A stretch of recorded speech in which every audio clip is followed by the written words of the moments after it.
চুড়িদার পরে রেডি, সুন্দর করে সেজে নিয়েছি। এখন যাব গিয়ে মন্দির দর্শন করব, পেছনে ভীমশিলা যেগুলো কালকে রাত্রে দেখা হয়নি সেগুলো এখন দেখব, তোমাদের সাথেও শেয়ার করব। তারপরে বাইরের ভিউটা শুধু দেখো, আমাদের টেন্টের বাইরে। তারপরে বাড়ি এখানে রুমে ফিরে তারপরে আমরা আবার নামবো নিচে, তাই তো? চলো।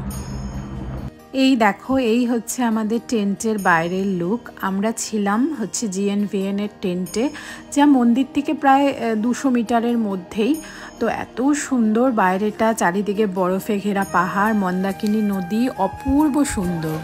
দেখো অত ঠান্ডা লাগছে না, সবার যে কেন এত ঠান্ডা লাগছে বুঝতে পারছি না, আমার স্টাইলও ঠান্ডাও নেই।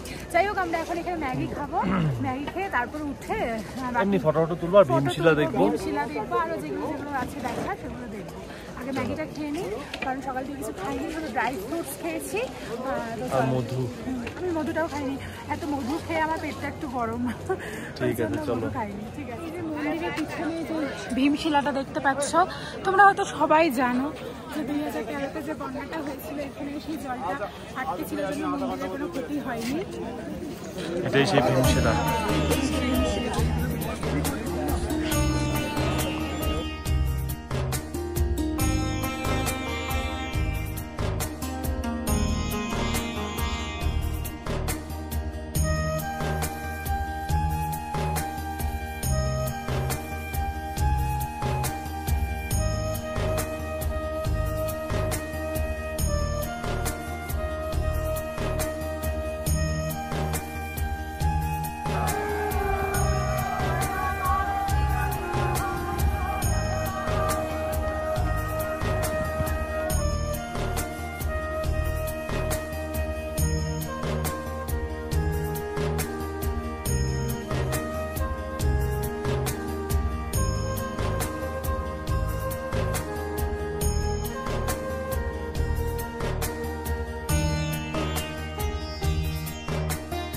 আমাদের হয়ে গেছে প্রণাম করা, আবার প্রণাম করে নিলাম, ফটো তুললাম, ভিডিও বানালাম। এখন এখান থেকে আমরা বেরিয়ে যাবো, কারণ ঘুরে গিয়ে সবকিছু প্যাক করতে হবে, সব আনপ্যাক হয়ে আছে, তারপরে এখান থেকে বেরোতেও হবে। আজকেও তো হেঁটে হেঁটেই যাবো, তো চলো এইখান থেকে জয় শ্রী কেদার।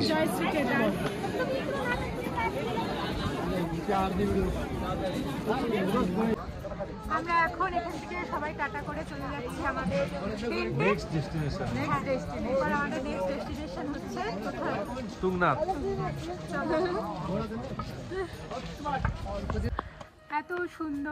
এত সুন্দর ঠাকুর, ভিউ, সব কিছু খুব ভালো মতন হলো।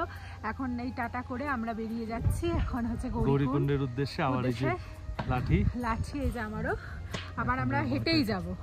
চলো সবাই বেরোচ্ছে। আর এই যে ভাইকে হ্যাটস অফ, ও হেঁটে উঠছে, ও হেঁটেই নামবে। ওকে অনেক বললাম যে তুই তাহলে ঘোরাতে না, বললে যে না আমি যখন হেঁটে উঠছি চলো। আর এই যে আমাদের শান্তনু দাদা একটু অসুস্থ হয়েছে, নাহলে বেচারা ও ঠিক আছে, একটু সর্দি লেগে গেছে ঠান্ডায়। চলো, হর হর মহাদেব। আমরা এখন যাব আবার 21 কিলোমিটার। চলো।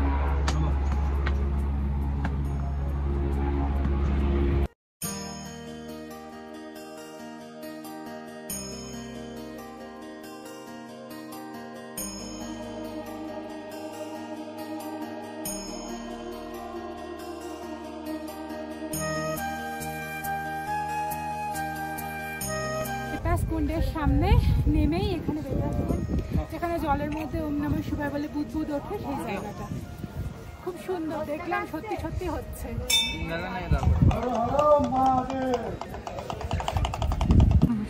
এই রেতাস কুণ্ডের কথা আমি আগেও অনেক জায়গায় দেখেছি, কিন্তু এই প্রথম নিজে চোখে দেখলাম। কেদারনাথ মন্দির থেকে নেমেই এই রেতাস কুণ্ডটা দেখতে পেলাম। এই কুণ্ডের মধ্যে যে জলটা রয়েছে, সেই জলটার সামনে তুমি দাঁড়িয়ে যদি হর হর মহাদেব বা ওম নমঃ শিবায় বলো, তাহলে কিন্তু জলে নিজে থেকে বুদবুদ হয়।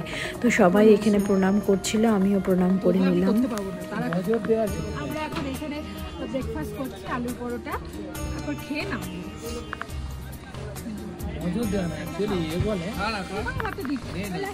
অনেকটা নেমে গেছি, প্রায় 3 কিলোমিটার, 3-3.5 কিলোমিটার মতো নেমে গেছি। আমি দেখো কত উঁচু থেকে নেমে গেছি। এখন বাজে পৌনে 3টা।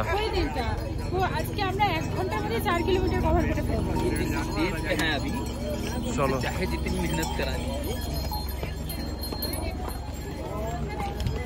এদিকে পাহাড়ে বৃষ্টি হচ্ছে, এরকম দৃশ্য আমি আগে দেখিনি যে উপরে আমি নিচে বৃষ্টি হচ্ছে। ওই জন্য আমরা রেনকোট পরে নিয়েছি যাতে নিচে গিয়ে ওখানে অসুবিধায় পড়তে না হয়, কারণ নিচের দিকে রাস্তাগুলো আরও তো চাপা, তার মধ্যে ঘোড়া তো আছেই। সেটা আমরা প্রিপেয়ার, টুপিটা তুলে নেব। আর কি সুন্দর লাগছে, একেই বলে পাহাড়ের সৌন্দর্য। দেখো শুধু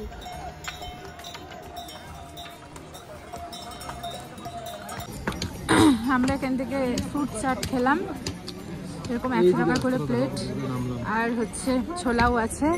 আর এই রাস্তাটা দিয়ে নামলাম, রাস্তা দেখছো কত খারাপ, এটা দিয়ে কালকে উঠেছি, আজ নামলাম, আবার অনেক দূর হাফ রাস্তা আসলাম। হ্যাঁ হাফ এসেছি, হাফও না তার একটু কম।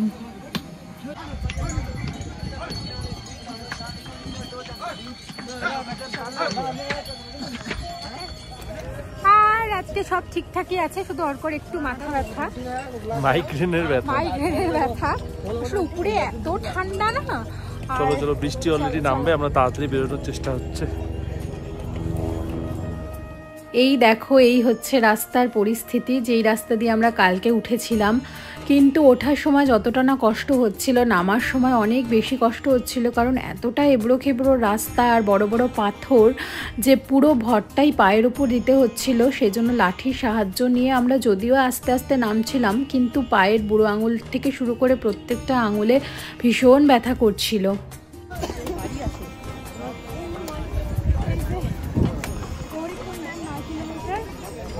5.5 হচ্ছে জঙ্গল চাকরি। চলো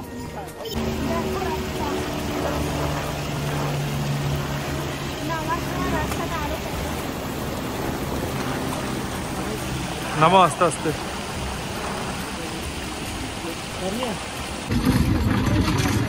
খুবই ভয়ঙ্কর পরিস্থিতি এই রাস্তার। এই দেখছো পাশে পিঠু, এই যে পাশ দিয়ে যাচ্ছে ডলি, তারপরে তো এরকম জঘন্য রাস্তা, খুবই জঘন্য রাস্তা। চলো, এই জায়গাটা নামতে আমাদের অনেকটাই সময় লেগেছে, কারণ খুব আস্তে আস্তে নামছিলাম। আর অর্কর পিঠে দেখো কত বড় ব্যাগ, ওর তো সম্পূর্ণ ওজনটাই পায়ের উপর পড়ছিল, ওর বেচারা খুব কষ্ট হচ্ছিল নামতে। তো আস্তে আস্তে নামছিলাম, অনেকটা দূর আমরা নেমে গেছি। আর এই রাস্তাটা পেরোনোর পর শুরু হলো খাড়াই রাস্তা, তো ওই রাস্তা দিয়ে নামার সময় অতটা কষ্ট হয়নি, কিন্তু ওঠার সময় কিন্তু এই রাস্তাগুলোয় অনেক কষ্ট হয়েছিল। যে পয়েন্টটা যেখান থেকে মানে ঘোড়া আলাদা হয়ে যায় সেটা পেরিয়ে চলে এসেছি, অনেকটাই চলে এসেছি। এখন এরপর থেকে রাস্তা মোটামুটি ঠিক আছে, ধরো আরো 7-8 কিলোমিটার হবে। না আরো কম। এখন তোমার বাজে 6:30, আমাদের টার্গেট আছে 8:30। চলো। কিন্তু আমার এগুলো সব ফেটে গেছে, সব একদম কেমন, প্রচন্ড ঠান্ডা। এখানে আর কেউ কথা বলার মুডে ছিলাম না, কারণ রাস্তা কোনোভাবেই শেষ হতে চাইছিলই না, রাস্তা যেন মনে হচ্ছে শেষ হচ্ছেই না। আমি দেখাচ্ছি জঙ্গল চারটি আরও 3.5 কিলোমিটার। তো এখানে আমরা একটু ব্রেক নিয়ে নিলাম, ম্যাগি খেলাম, তারপর আবার হাঁটা শুরু করলাম। পৌঁছে গেছি ফাইনালি, 8 ঘন্টা। চলো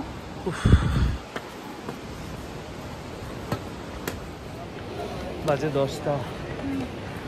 10টা। আমরা এখন নামছি, এই যে চলে এসেছি গেটের সামনে, মানেই নেমে গেছি। এখন আমরা যাব, গিয়ে আমাদের লাগেজ কালেক্ট করব, তারপর আমরা যাব হচ্ছে সোনপ্রয়াগ। আমাদের লাগেজ হচ্ছে ক্লক রুমে রাখা, ওখান থেকে নিয়ে সোনপ্রয়াগ, আরো 1 ঘন্টার journey. And finally we made it. আমরা হেঁটে গেলাম, হেঁটে আসলাম, কোনো রকম কোনো কিছু সাহায্য ছাড়া পেরেছি। সব পারা যায়, চেষ্টা থাকলে সব হবে। চলো, প্রচণ্ডই টায়ার্ড আমি। আমরা ওখান থেকে কেদারনাথ থেকে নেমেই তারপর গৌরীকুণ্ড থেকে লাগেজ কালেক্ট করে ওখানে যে লাইনের গাড়ি থাকে সেই গাড়ি করে সোনপ্রয়াগে চলে এসেছি। তারপর ওখান থেকে হাঁটছি আমাদের জিএনবিএনের দিকে। আমরা পৌঁছে গেছি সোনপ্রয়াগে, আর আমার গলার অবস্থা খুবই খারাপ, প্রচণ্ড টায়ার্ড আমি। পায়ের অবস্থা করেছিস? আমরা সোনপ্রয়াগ তো চলে এসেছি, তোমাদেরকে আগে তখন বললাম বাইরে। আর আমরা সোনপ্রয়াগ GNVN-এ চেক ইন করে নিয়েছি। আমরা যেহেতু সবাই আছি একসাথে 9 জন, তো আমরা এই 11 জনের যে রুমটা, এই রুমটাকে বুক করেছি। এখানে সবাই নিজেদের লোক আর যে যার কাজে ব্যস্ত। মনামে কি করিস? ম্যাগি বানাচ্ছি। আমাদের যেহেতু এখানে আস্তে আস্তে অনেকটা লেট হয়ে গেছে, সেই জন্য এখানে আমরা ডিনার করতে পারিনি। আর সবাই ওই জন্য এখন ম্যাগি খাবো। বনি নিয়ে এসেছি ইলেকট্রিক কেটেল, ওটাতে বানানো হচ্ছে এখন ম্যাগি। তো আমরা এখন ম্যাগি খাবো। আর এখানে আমার খুব ভালো লাগছে, ওয়াশরুমটা ভীষণ সুন্দর, তোমাদের দেখাই দাঁড়াও পরে। আর এই দিকটায় হচ্ছে ওয়াশরুম এরিয়া। দেখো ওয়াশরুমের এরিয়াটাও কত বড় স্পেসিয়াস। তো খুব সুন্দর ছিল আমাদের এক্সপিরিয়েন্স। যাই হোক, তোমাদের সাথে শেয়ার করলাম কেদারনাথের ব্লগটাকে দুটো পার্টে দিলাম। একটাতে দিলে অনেকটাই বড় হয়ে যেত। আশা করছি তোমরা আগের পার্টটাও দেখেছো। আর তোমাদের যদি এই পুরো ভিডিওগুলো ভালো লেগে থাকে তাহলে অবশ্যই একটা লাইক করে দিও। দেখা হচ্ছে নেক্সট ভিডিওর সাথে নতুন আরেকটা জায়গায়। টিল দেন তোমরা সবাই ভালো থেকো আর আমার চ্যানেলের সঙ্গে থেকো।